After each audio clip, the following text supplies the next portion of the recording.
आप सभी राष्ट्रवादियों अर्थात अम्बेडकरवादियों को नमो बुद्धाय, जय भीम।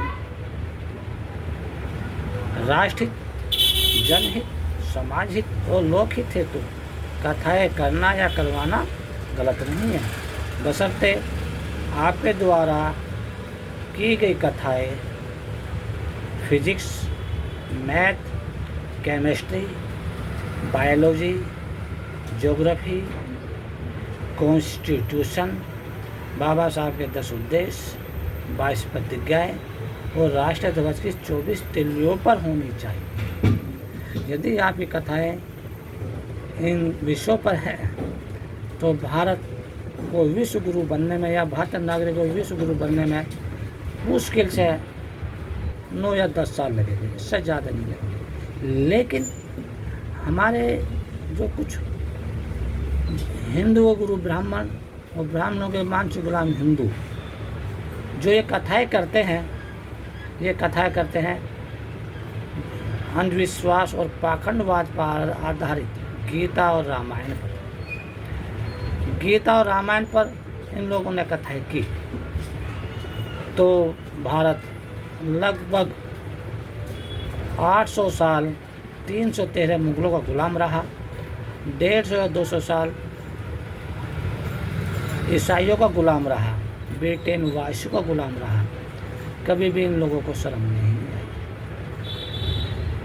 आज हमारे देश के पास हवाई जहाज बनाने तक के इंजन नहीं है, जिससे हम पूरी दुनिया में बहुत पिछड़ गए हैं। अमेरिका, रूस, चीन, जापान, इन देशों के पास हवाई जहाज बनाने के इंजन हैं। हमारे देश के अंदर ये कुछ लोग क्या कहते हैं कि राम राज स्थापित करो। अरे भाई, जबकि अलेक्जेंडर कनिंघम ने 1861 में पुरातत्व विभाग की स्थापना की और खुदाई में कौन मिले? सम्राट अशोक का शासन मिला, तथागत बुद्ध मिले।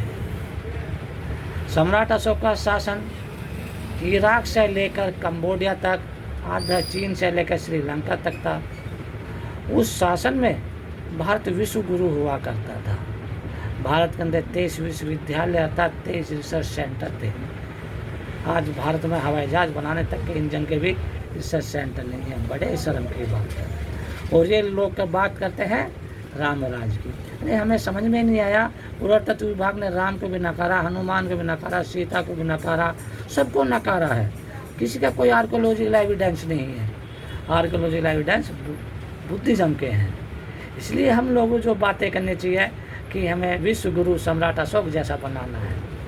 सम्राट अशोक के समय भारत और भारतीय नागरिक विश्व गुरु थे। भारत की जीडीपी विश्व की लगभग 35% थे।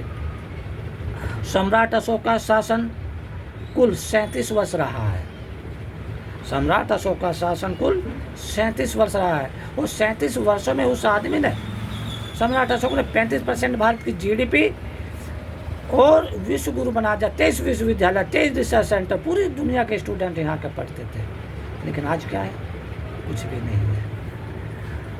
हम लोगों को जितने भी अम्बेडकरवादी हैं अर्थात राष्ट्रवादी हैं, इन लोगों को जो कथाएँ करनी चाहिए, घर घर जाकर जन जन और हर चौपाल पर अनुच्छेद 19 के तहत, अनुच्छेद 51 AH के तहत physics, math, chemistry, biology, geography, psychology, Baba Saheb के 10 उद्देश्य, बाबा साहब द्वारा प्रतिपादित 22 प्रतिज्ञा अर्थात 22 सिद्धांत और राष्ट्र ध्वज की 24 तिल्ली पर जाकर कथाएँ करनी चाहिए, जिससे हमारा देश विश्व में अमेरिका, रूस, ब्रिटेन, चीन आदि देशों से आगे निकल जाए और हमारे बच्चे विश्व में सबसे बड़े रिसर्चर्स बने अर्थात आविष्कारक बने।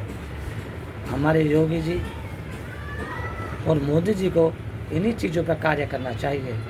जो आदमी राष्ट्रहित, जनहित और लोकहित की बातें करेगा तो वो बाबा साहब के 10 उद्देश्य, 22 प्रतिज्ञाएँ, राष्ट्र ध्वज 24 तिल्लियाँ, physics, math, chemistry, biology, psychology, geography आदि पर कथाएँ करेंगे और करवाएंगे। यही राष्ट्रहित है, समाज हित है, जनहित है। आप सभी को नमो बुद्धाय, जय भीम, डॉक्टर बुद्धदेव।